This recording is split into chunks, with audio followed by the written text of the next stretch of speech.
Hey guys, welcome back to Carter's Cup. It is Carter as always.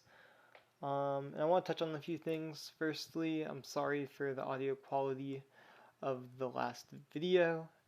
I know you can hear me making like smacking sounds a lot, and I'm hoping I fixed that. I don't know if I did. We're going to see after this is recorded, and I will listen back on it, and I may have to redo it all if it's too bad. But that's the last thing you want to be hearing in your ears in the morning, right?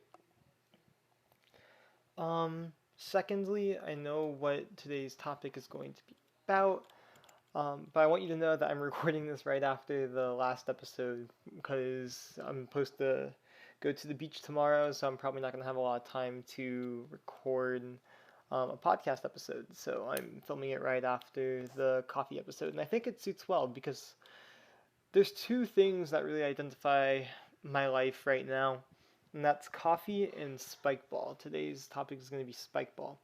And I already planned for it to be spikeball, but I kind of solidified that after I got an email from my dad, which says, here, let me pull it up, quote unquote, explain what the spikeball craze is all about. So I guess that's what I'm doing. I'm explaining what the spikeball craze is all about, right? So I'm going to explain why I like spikeball so much, how I got into it, um, and why I enjoy playing it.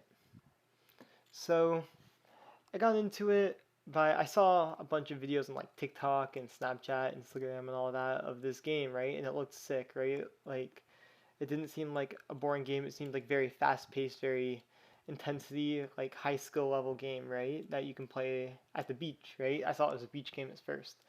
So I went to the beach with my brother, my friend Katie, and my friend Sean. And I would not stop bugging my brother about trying to find a spike ball game, right? I'm like, we're at the beach, where else are we gonna find it, right? So we go and we search it up. We go like to like this. I think this is called Alvin's Island. It's like a big beach superstore. Asked them if they had spike ball. They said no. We went on like a 20-minute drive just to find it, and I was so worried that it wasn't gonna be worth it because like I just put all these people out of their way from beach time to go get a game that I don't even know is good, right? And I arrive at Target. I see Spike Ball. I'm super stoked about it. I don't even look at the price tag. I just grab it and I buy it, right? And we set it up at the beach. I don't know if I set it up correctly, but we set it up. We learned how to play, and even though we had no idea what the rules were, I did not want to read that rule book. It was a lot of fun. It was like fun having like a portable volleyball game that only required 4 people. Kind of like beach volleyball, right?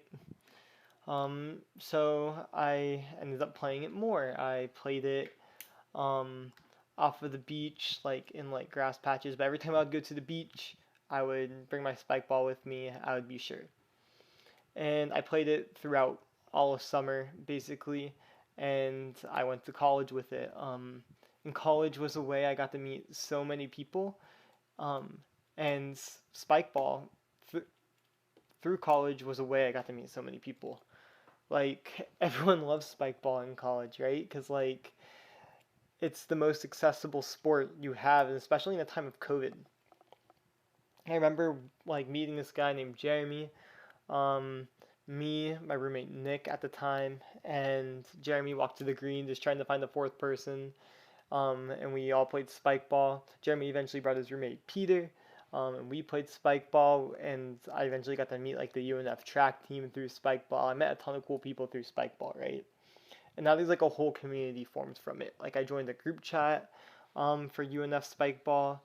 I There's a bigger picture for spike ball in Jacksonville. There's like this whole league about it, and I think that's really cool. Like I got to meet a ton of new people through there, and just yeah, it's a really cool sense of community. Like, and it's so accessible. All you need is a net. All you need is the net and the ball, right?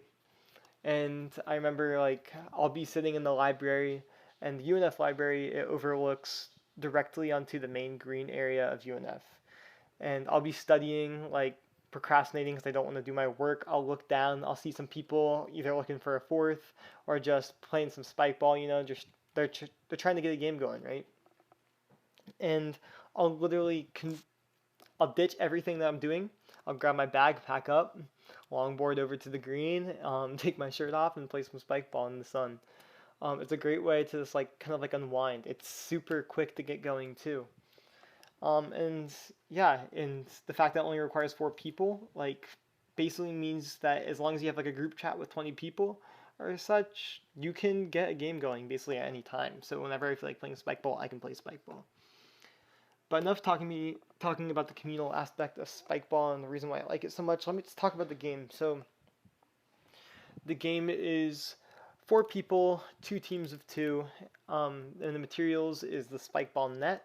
It's a circular net and the net is made of like a string-like material, and then there's a ball, there's a rubber ball, and the goal, it's very similar to volleyball. There's you and your partner. You and your partner stand side by side against the opposing team, which is also standing side by side. So you're all in like a cross shape. And basically, you serve it, it hits the net, and every time it hits the net, it switches the team's possession. And the other team has 3 hits. They can't hit it twice in a row. The same person can't hit it twice in a row, my bad. But they get up to 3 hits to try to get it back on net. And once it hits that net again, it's the other team's ball, and they have to get up to 3 hits to try to hit it back on net. So it's like volleyball. Instead of trying to get it over a net, you hit the net. And something that's really cool is that it's a 360-degree game. And what I mean by that is the game's called Round Net, and they highly encourage you to go anywhere around the net. It's something where you really can think outside of the box at certain points. And this first came apparent to me by watching people on YouTube play it. I would see like people would set it over the net so their teammate could jump over the net and hit it in between their legs, and doing really fancy trick shots with it. And it's really it's not as entertaining to watch as it is to play, and the skill level is insane for it. Like, it's super easy to get into. It's a little difficult at first. It's a really weird feeling of hitting a ball up with your palm, um, and but once you get that down, it's super easy to get into, and then the skill ceiling just gets higher and higher.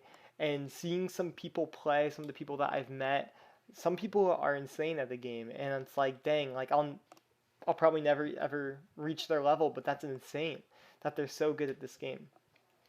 And there's spikeball tournaments that showed up on ESPN. Um, college has teams, like there's college teams that play spikeball. That it's crazy. Um, and I hope to get into a tournament one day myself. I just have to find the time for it. There's 3 levels in each tournament. There's like beginner, advanced, and pro, and I'm probably in the advanced level right now.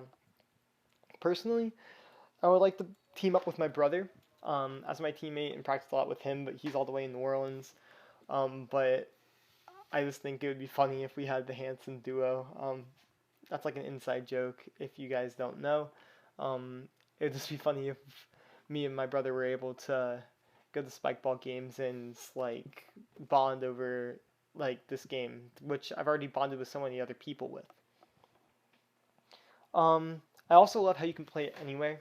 Literally, you can throw it down um, in the grass and start playing. You can throw it on the beach and start playing. Um, I'll even go up to a parking garage with my friends at night, all the way to the very top, so we have lights to play spike ball, and we'll throw on some tennis shoes and just play some spike ball. Yeah, and it's just a fun, accessible sport, and I would definitely recommend you try it. And then the spike ball support team is super cool.